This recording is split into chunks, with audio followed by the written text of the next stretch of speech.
が最高速か終わりもう撤回期間ぞ出るなよ。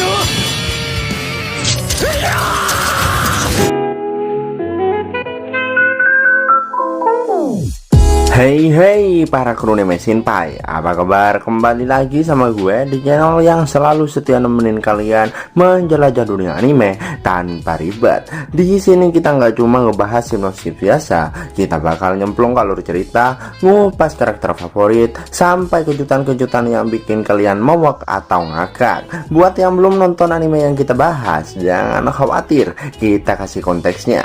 Buat yang udah nonton, yuk kita bernostalgia dan temukan hal-hal yang mungkin kalian lewatkan. Oke, tanpa berlama-lama lagi, kita langsung aja menyelam ke alur cerita anime One Punch Man Season 3 episode ke-8. Jangan lupa, kalau suka sama konten kita, dukung dengan like, subscribe, dan lonceng notifikasinya diaktifin ya. Yaru!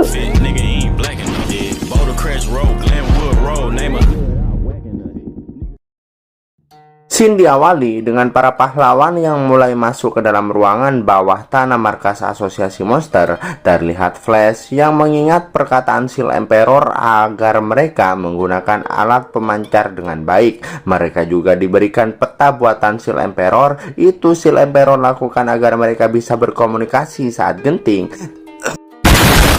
Tapi jangan harap akan ada bantuan, karena markas musuh sangat dalam dan luas. Jika mereka tersesat di wilayah musuh maka akan sangat berbahaya. Terus tiba-tiba muncul beberapa monster di hadapan Flash. Mereka yang sangat pede bisa mengalahkan Flash karena berada di ruangan sempit. Tapi ternyata percaya diri mereka langsung sirna ketika Flash mengambil pedangnya.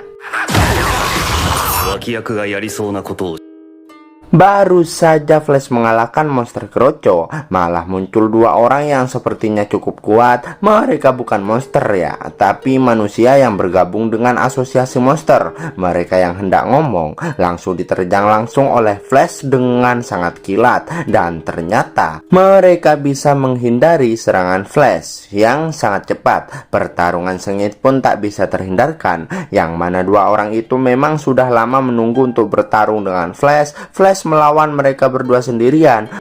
Solo versus duo ini mah. Flash dengan santai menghadapi mereka. Flash menghindar dan mendarat tepat di jaring yang terbuat dari besi. Itu membuat tangannya sedikit terluka dan hampir saja Flash menjadi daging cincang, tapi dia masih bisa menghindar. Dua orang ini yang tak menyangka para pahlawan akan berbencar, yang mana itu akan semakin membuat mereka mudah melawannya. Flash yang memang tidak banyak bicara, dia lalu merencanakan sesuatu.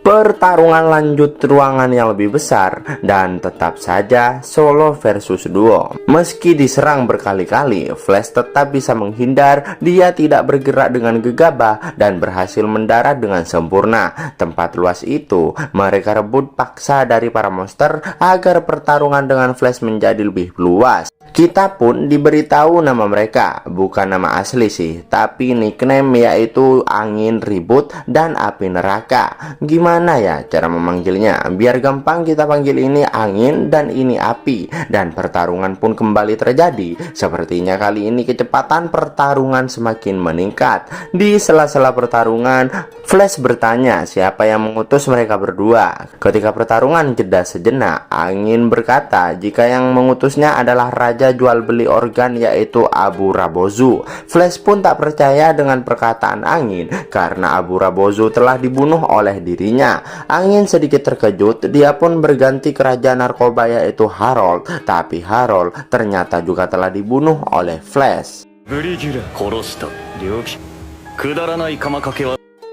Angin yang berencana akan membunuh semua nama yang disebutkan tadi, tapi telah dibabat habis oleh Flash, dan pertarungan pun kembali dimulai.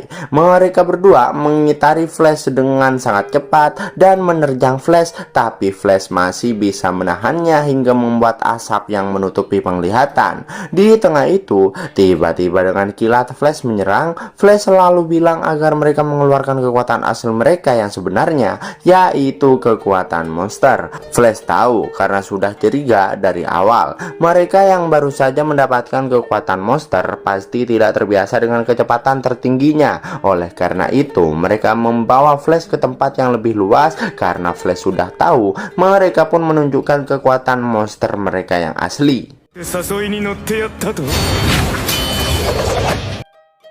Pergerakan mereka semakin cepat karena yang sebelumnya mereka level bencana iblis sekarang naik menjadi level naga. Saking cepatnya, pahlawan di bawah kelas S pasti tidak bisa melihat pergerakan mereka. Tapi Flash tetap santai, dia bisa mengimbangi pergerakan mereka. Tidak hanya itu, Flash bahkan membuat senjata yang digunakan api neraka patah. Merasa jika itu adalah kebetulan, angin terkejut karena Flash lebih unggul dari segi teknik. Api yang sangat pede bahwa mereka tidak kalah dalam hal kecepatan, tapi Flash bilang jika mereka berdua sama saja. Flash sudah tahu teknik mereka karena dirinya berlatih lebih keras dibandingkan mereka. Jadi secepat apapun mereka, asal tahu tekniknya, Flash akan tetap unggul. Tapi karena sudah tahu bagaimana cara Flash bertarung, api dan angin pun mengubah rencana mereka untuk tidak menyerang dengan teknik ninja, tapi dengan teknik binatang buas. Mereka melepaskan senjata, mereka membuang harga dirinya sebagai shinobi demi menyerang Flash habis-habisan sebagai monster.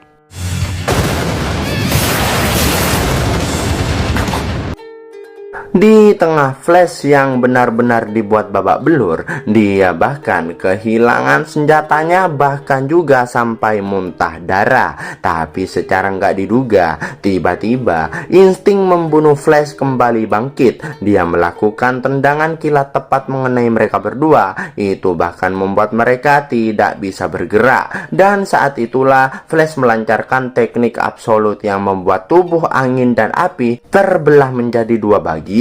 絶技 Ternyata dari tadi Flash itu diam hanya untuk mencari momen yang pas untuk menghabisi langsung mereka berdua. Karena jika ada salah satu yang kabur, maka itu akan merepotkan kelas S yang lain, karena hanya Flash lah yang bisa mengimbangi kecepatan mereka. Di detik-detik sebelum mereka berdua wafat, Api bertanya pada Flash apa kekurangan dari mereka, dan tiba-tiba batu di sana retak dan mayat mereka pun terjatuh. Flash selalu menjawab bahwa mereka kurang latihan. Setelah itu, Flash yang bingung dengan jalan di sana. Dia yang mau cek lokasi, tapi alat buatan Shield Emperor malah tidak ada, karena sepertinya alat itu jatuh ke dalam air. Di sisi lain, Shield Emperor merasa Flash bergerak paling cepat, tapi tiba-tiba GPS-nya itu berhenti. Shield Emperor tetap tenang karena dia percaya pada teman-temannya. Mereka pasti akan mengirim sinyal bahaya jika terjadi sesuatu yang mengancam nyawa mereka. 方の当てはある。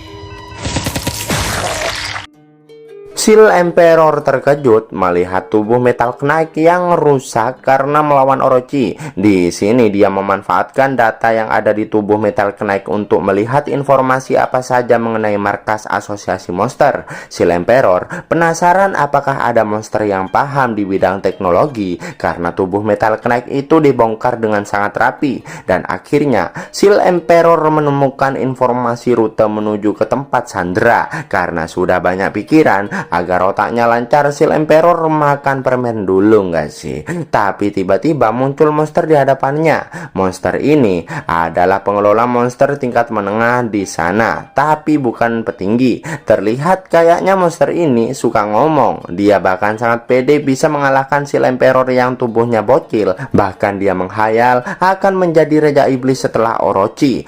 Monster ini bernama Phoenix dengan level bencana iblis, tapi ternyata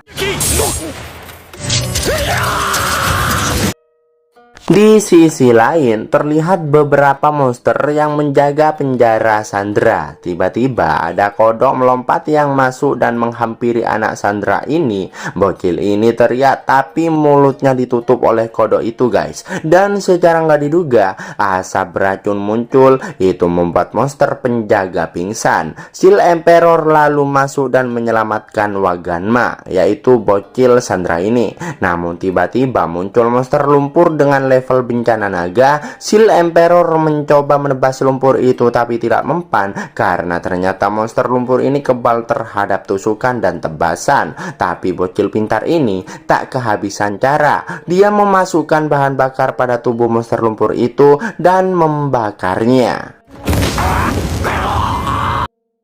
Shield Emperor yang berhasil kabur membawa Waganma. Waganma yang lapar, Shield Emperor lalu memberinya susu. Karena merasa ada keanehan, Shield Emperor lalu menggunakan mini tank untuk memancing musuh yang sepertinya telah menunggunya. Dan benar saja, mini tank itu langsung remuk. Lalu Shield membuat jebakan listrik, tapi jebakan listrik itu tetap tidak mempan padanya. Dengan itu Shield Emperor harus mengorbankan barangnya yang lain. Dia pun mengeluarkan 3 anjing kecil. Awalnya lucu sih, tapi ketika bergabung 3 anjing ini malah menjadi robot yang besarnya sepantaran dengan monster itu. Dan akhirnya